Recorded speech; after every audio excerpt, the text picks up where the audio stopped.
Hello, Ender Sword here again, this time with a ZVP game. This one's from Silver League, and it was put on the TeamLiquid.net strategy forums by the Zerg player Mavvie, or Maui when I read it on the forums, but I guess it's just two V's together, whatever. Anyway, his post was basically entitled something like macro better, or why should I macro better? And he was looking at this game and basically asking, are there points in this game where I'm not actually macroing well enough? Or what do people mean when they say macro better or get better at doing that? He felt that throughout the game, he was hitting his injects and actually keeping his macro at a very high level, and wanted to know what could possibly be done to actually macro better than this. So we're going to take a look at the game, and a lot of this is actually going to be very nitpicky. I'm going to not pay much attention to his opponent at all. I'll hardly ever go over here looking at Saltypork, the Protoss player up top.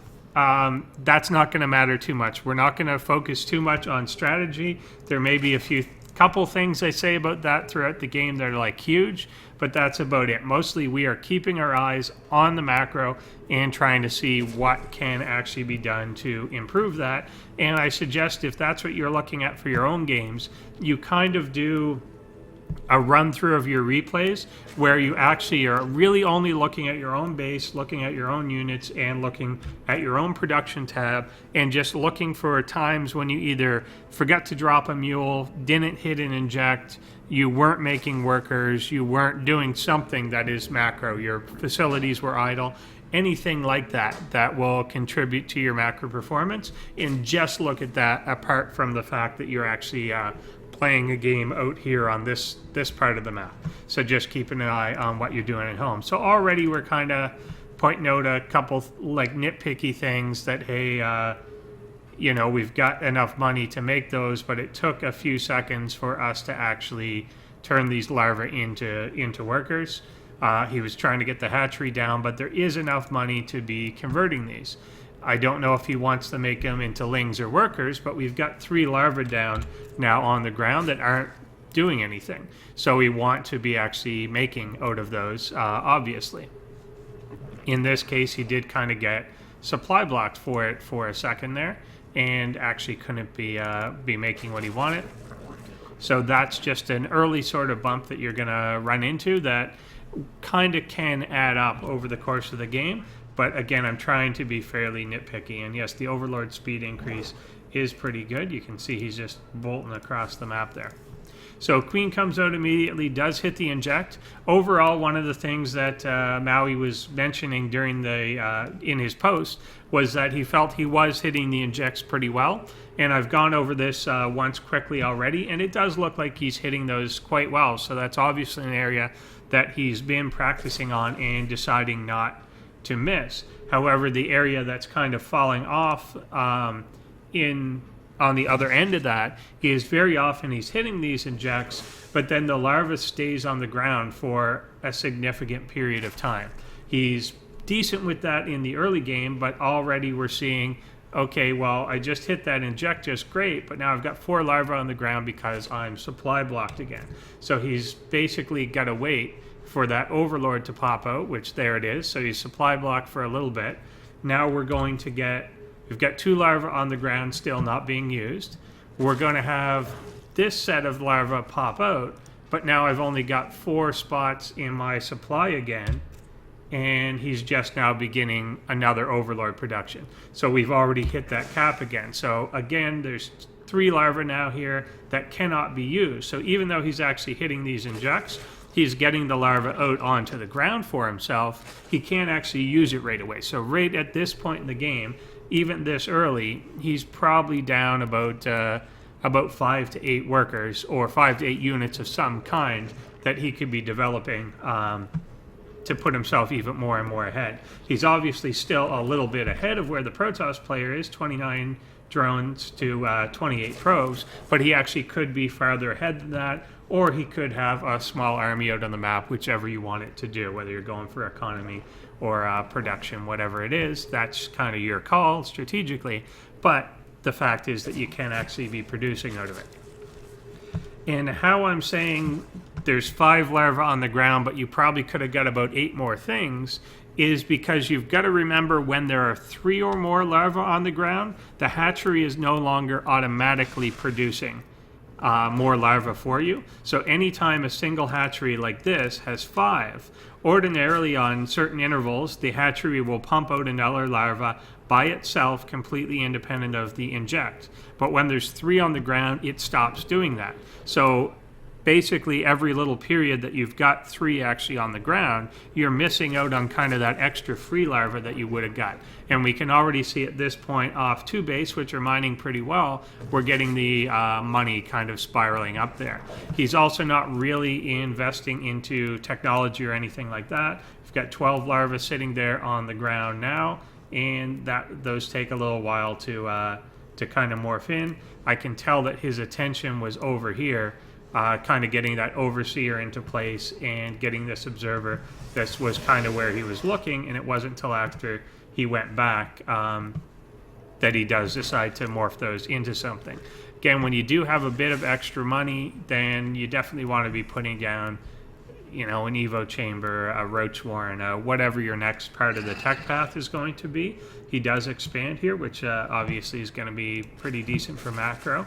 He's not getting a lot of creep spread. You kind of want to work that into your mentality as part of your macro mechanics as well. He's now getting another queen out, 2 more queens out, which is a good idea. He probably could have done those a little quicker just to get the creep spread out quicker. It's not uncommon to go with 3 to 4 queens, especially now that we've kind of had that range upgrade on the queens. They can be a lot more useful. It's pretty good. And he was going for the Hydra build here, so you really want that for just plain mobility as well.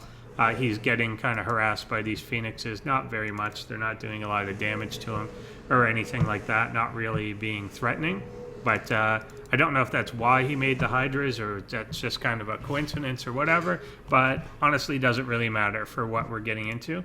A little bit of a delay on the injects here, but overall he's pretty good, hitting it there, hitting it there. We've got like 10 energy, 7 energy, 8 energy. So, I mean, he's hitting them fairly close to on. It may not be like master's level, but it's actually better than your standard silver for sure. So he's hitting those okay, but we're just not using them once they're on the ground.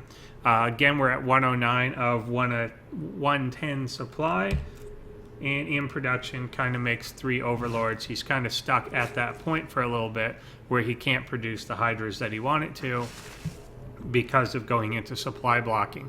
He tended to get supply blocked a bit and then make a little chunk of overlords, get supply blocked, make a little chunk of overlords, as opposed to smoothly getting 1 out every now and then. Generally, if you're kind of hitting your injects and you know that you're making things that are like roaches, hydras, that are 2 supply or whatever, try and make like 4 of them plus an overlord, 4 of them plus an overlord, so that as you go along, you're paying for the thing that you're actually making, and you're just kind of staying tightly ahead. You only want to be about 10 or 20 supply ahead at any given time. Although when you do have money kind of like this, which is getting a little out of control, then maybe you can get a little further ahead. Maybe you can put down another hatchery to get something going. Maybe you should be tacking up a little more. At this point, he is adding on an infestation pit, but at 12 minutes into the game, he doesn't even have a roach warren on the ground. So they're just finally building one now.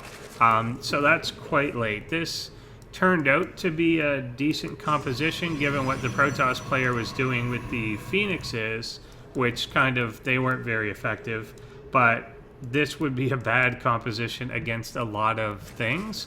And it's also just a fairly small army. He's got the 2 groups here. He is ahead of the Protoss in supply, but he kind of almost doesn't have to be. It's more that the Protoss is also really bad at macro in this game as well. At this point, we've now got 20 larvae sitting on the ground.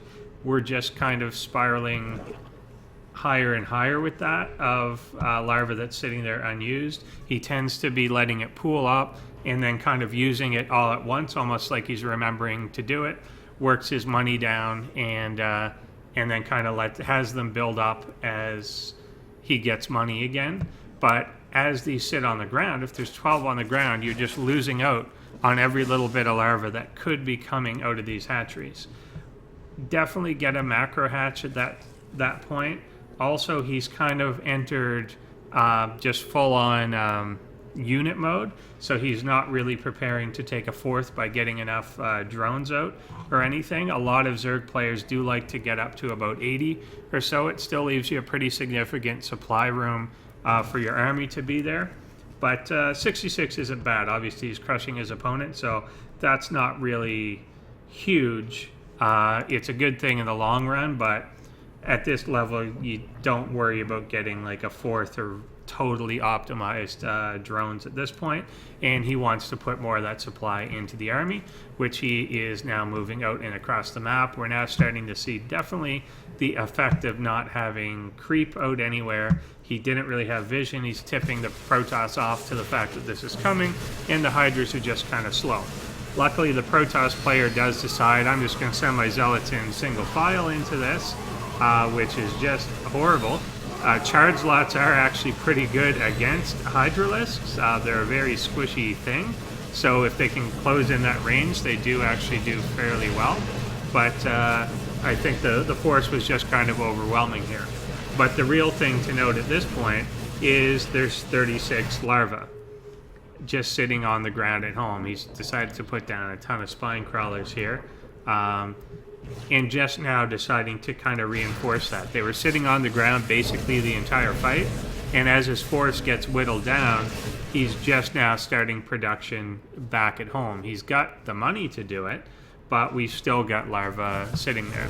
So he did just kind of out-macro his opponent, Saltypork, but it could have gone another way. Had the Protoss player had really like 2 Colossus out onto the map or something like that, this army actually was a little silly or overcommitted to the Hydras, to be perfectly honest, but that's not what I'm really trying to focus on in this game. He could have remaxed on roaches and stuff anyway, but yeah, that was a little squishy. So you don't want to rely on just that sort of thing winning. Even when you push in and you see that, oh, it looks like I'm going to win, continue to reinforce anyway. Just continue to macro up anyway back at home. You never know exactly what's going to happen. It could have been in the middle of that fight, Colossus did pop out and all of a sudden just start roasting through the Hydralisk with 9 range, and with that wall up, there'd be nothing he could do to stop it and all that sort of thing. So you never know exactly what is going to happen. Just continue playing as if the worst is going to happen to you. So overall, again, yes, he was hitting the injects pretty well. Once he did start moving out, there was a bit more slippage in that, but still at 17 minutes into the game, he really did hit a good number of them. That this one was only at 54 energy in a game that long, this one at like 110. This is actually pretty good. Not too bad at all, particularly given the league that the player is in. However, it was a larva on the ground that was just absolutely not killing him, because he obviously did win the game anyway. He's definitely out-macroing this opponent. But in terms of what can be done to make it even better, that's certainly the area that I'd be focusing on, is making sure that those larvae are getting used as soon as they become available, or else they really are just idle production and you're losing out on the production of new ones. And throughout the game, there were several supply blocks that were happening even as early as like 18 supply, 26 supply, and I think at one point in the 30s and 40s, there were significant stops where if the opponent had, say, gone for like a 4-gate timing or some sort of pressure there, it could have actually been a problem. And even if they didn't, it's just stopping the economy from getting quite all the way there. There's a lot of things that could have come out a bit earlier or have been helping the economy even a little more throughout that game. So overall, obviously just kind of walked over his opponent, but those are the points for improvement. So Mavvie, I hope that was helpful. I'm not trying to be mean or too nitpicky, but that was kind of the point of this one, was to point out the little things. None of these in and of themselves are crucial, but they do really add up over the course of the game. So good luck, and hope that was helpful.